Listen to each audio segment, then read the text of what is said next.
Juicy burgers and thick steaks. No food screams USA louder than beef. But 100 years ago, America nearly made an unthinkable choice that was set to turn the global food industry upside down. Can you imagine a world where the all-American hamburger has never happened? Well, back in 1910, cities are booming, factories are churning, and the promise of the American dream is at its peak, but it's also under threat. At dinner tables across the country, something is missing. A crisis is looming, one so severe that it endangers the very fabric of that very American dream. Meat, the symbol of prosperity, abundance, and health, is vanishing.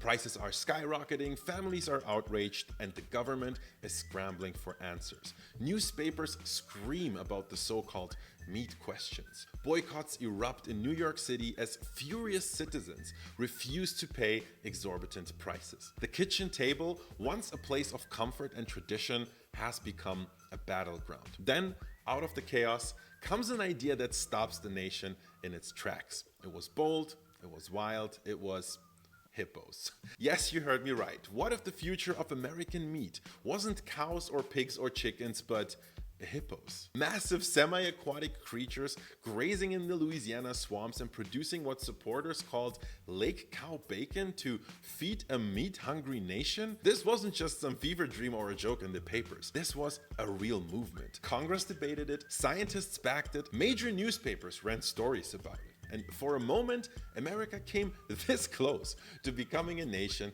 of hippo ranchers. But instead, they chose a different path. One that solved the meat crisis, but at an enormous cost. So today, the strange but true story of the great American hippo plan and the bold questions it asked about food, sustainability, and our future. Was it crazy? Maybe, but what if it actually wasn't a bad idea? First, let's look at why this was such a dramatically important question. There's one thing we need to understand about the US in the early 1900s. Meat wasn't just food. It was a piece of the American dream on a plate. A Sunday roast, a juicy chicken, or a thick steak. These were the things that symbolized success and abundance, the cornerstone of every family dinner. To Americans, it was proof that that country was different from the rest of the world, a land of plenty. So, when meat became scarce and prices soared, it wasn't just a crisis of supply, it was a crisis of identity. The American dream crumbling, one empty plate at a time. So what was the problem? It wasn't just one thing that caused the meat crisis. It was more like everything happening all at once. So first, there was the land. The Great Plains, those endless stretches of grass that had fed cattle for decades, they were wrecked. Overgrazing had turned lush fields into patches of dust. Ranchers were struggling, their cows were getting skinnier and sicker, and costs were going up.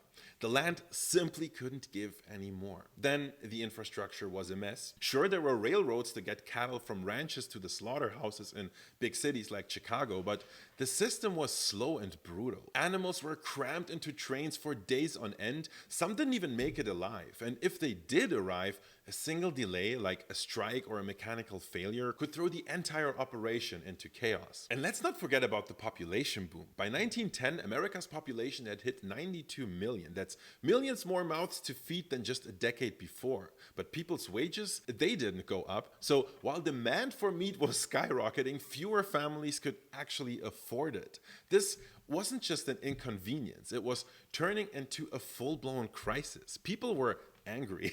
Newspapers were full of panicked debates about the meat question. Boycotts broke out, and with thousands refusing to pay the ridiculous prices, this wasn't just about economics anymore. This was really getting personal for the American people. So what now? When you're out of options, you have to get creative. And by 1910, America was desperate. One idea was to switch up the animals. Could rabbits, goats, or even bison fill the gap? They were cheaper and easier to raise than beef, sure, but none of them could solve the crisis at the scale the country needed. These weren't game changers, they were band-aids at best. And that's when people started rethinking the bigger picture. What if the main problem wasn't the animals at all? What if the key was the land itself? Maybe they were unused, overlooked places that could be transformed into something valuable? Well, enter Louisiana's swamps. To most, they were a nightmare, overrun with water hyacinths, a fast-growing weed that clogged rivers, killed fish, and ruined transportation. These swamps were considered useless, mosquito-filled wastelands. But then somebody had a wild idea. What if the swamps weren't the problem? What if they were actually the solution? What if instead of trying to clear the land, America brought in animals that could thrive in those conditions? That's when the idea took a wild turn. Part of this video is sponsored by Fume. So, confession time. We all have some bad habits, don't we? Some might be harmless, like eating over the kitchen sink. Guilty of that. But with certain others, we all know we do quite well without them. And that's where Fume comes in, the sponsor of this video. Fume is this awesome award-winning flavored air device. What does that mean? First of all, this is not a vape. There's no nicotine, no electricity, so no charging this thing ever. It's just pure flavored air, completely non-toxic. It's perfect when you need something to calm the nerves. Fume is made for exactly that, helping with oral fixations and easing anxiety, with a relaxing flavor-infused draw and a satisfying hands-on feel. I mean, look at this thing. It's heavy, it's high quality, it even feels a little luxurious. And the flavors? Fume offers a whole bunch of them. There's something for everyone, but crisp mint has gotta be my favorite. It's classic, it's subtle, but refreshing. Although orange vanilla is pretty nice to change things up too. This holiday season, you can give the gift of better habits with Fume. Head to tryfume.com/Andong and use my code Andong to get a free Fume topper if you order a journey pack. It's the perfect addition to make your gift even more special. If you're really lucky, you could even win one of Fume's limited edition gold-plated devices. Again, that's tryfume.com/Andong, or just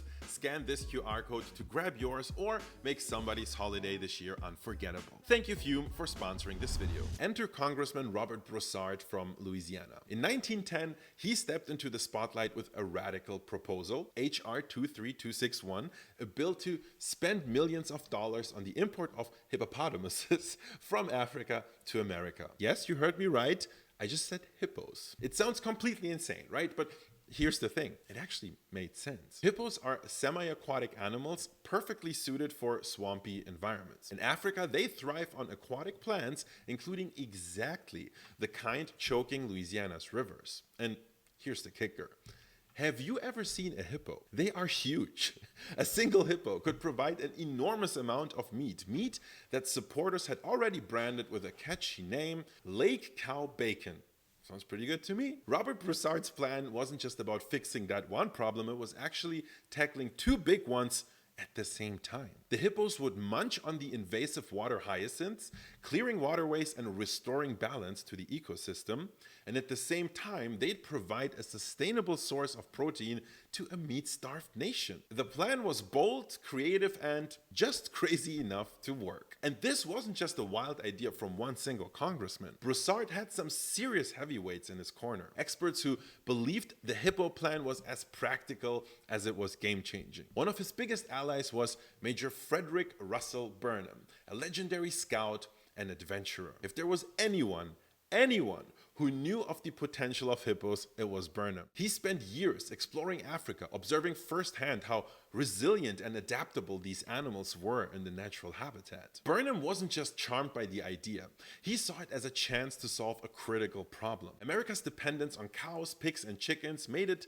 vulnerable, maybe even weak. Diversifying with rugged hippos wasn't just practical, it was actually forward thinking for the better future of the nation. Then there was William Irwin, a USDA scientist who brought in, the know-how, the numbers to back it all up. Irwin wasn't just about the big vision. He crunched data, analyzed breeding habits, and examined animal diets. He even got into the nutritional value of hippo meat, describing it as rich, flavorful, and packed with protein.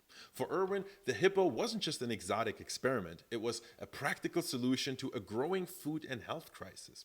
So in 1910, their time has come. Brousard, Burnham, and Irwin pitched their plan in front of the House Committee on Agriculture. This was their big moment, the chance to prove that the hippo plan wasn't just possible, it was actually necessary, and the hearing had everything. Burnham impressed his audience with vivid stories of African wildlife, explaining how hippos could thrive in the swamps of Louisiana. Irwin dove into the hard science, answering questions about disease control, environmental impact, and economic feasibility. All of that further boosted by brousard's charisma, Congress connections, and political savvy. Together they painted a vision of a future where the swamps were transformed, invasive plants were turned into a resource, and most importantly, America's plates were full once again. And the public, they couldn't get enough of the idea. The hippo plan was nothing short of a true bombshell. Newspapers ran sensational headlines like "Hippos for the Mississippi" and "Lake Cow Bacon for the People." Editorials debated the merits and the risks, while political cartoons poked fun at the idea of hippo farms. Some thought it was genius, others called it ridiculous. But one thing was clear: people across America were talking, and the idea of hippos becoming the staple meat of the country started to seem like an actual solution for the future. So what happened? Why are there no hippo burgers on McDonald's menus these days? As bold and imaginative as the plan was, it definitely wasn't without its skeptics. Some lawmakers thought the whole thing sounded too radical. Others worried about the risks, like what if hippos, once introduced, became an invasive species themselves? Could also happen. And then, of course, there was the public's unease about eating hippo meat. Sure, Lake Cow Bacon sounded intriguing, but convincing millions of Americans to replace steak with hippo was no small ask. So while things were moving, they were definitely moving a bit slowly. And just as the idea was gaining momentum, history intervened, as so often. With World War I looming, Congress shifted its focus to more urgent matters. The Hippo Bill was sidelined, and over the war years, this bold, imaginative plan quietly slipped into obscurity. But it did leave a legacy, and I'd argue a big one, because here's the thing: the Hippo plan may never have happened. It was shelved, forgotten, a strange footnote in American history. But the story doesn't end there, because what the plan represented, and especially the path America chose instead, echoes into our lives today. You see, the Hippo Plan was a moment when America stood at a crossroads. On one side was the Hippo Plan, an idea that challenged everything about how we approached food production. It wasn't perfect, but it was bold. It dared to imagine a food system that worked with nature, not against it. A system where ecological balance was part of the solution, where invasive plants could become resources, and where untapped landscapes could be transformed without tearing down what already existed. But we didn't take that path. We didn't ask, what if we reimagine the relationship between human, animals, and the environment? No, instead we doubled down on the system we already had. More cows, more pigs, more chickens, raised faster, cheaper, and on unimaginable scale. The path the US chose for itself, and later the world, was an entirely different solution. It was factory farming. And it worked in a sense. America did solve its meat problem, and it solved it with industrial efficiency. But at what cost? We might look at the Hippo Plan today and laugh at its absurdity, but was it really any stranger than the systems we've created now? Systems that treat animals as machines, landscapes as factories, and food as a product to churn out at the lowest possible cost?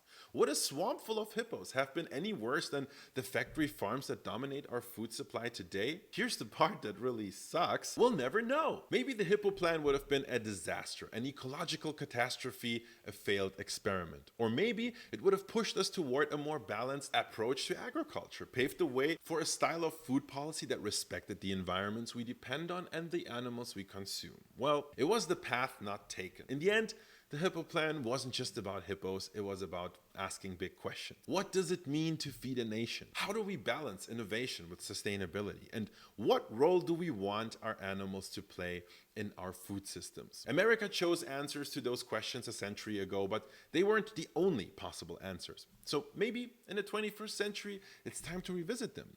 Maybe it's time to imagine bold solutions again, perhaps not for swamps and hippos, but for the challenges we face today. Think about that next time you bite into a juicy steak. Oh, and if you like this video, you should absolutely check out my video on the insane story of the world's very first energy drink. Spoiler alert, it was cocaine wine. Or how about my video on how Vietnamese coffee was actually created by communist Germany? Well, thank you for watching, and I'll see you in the next one.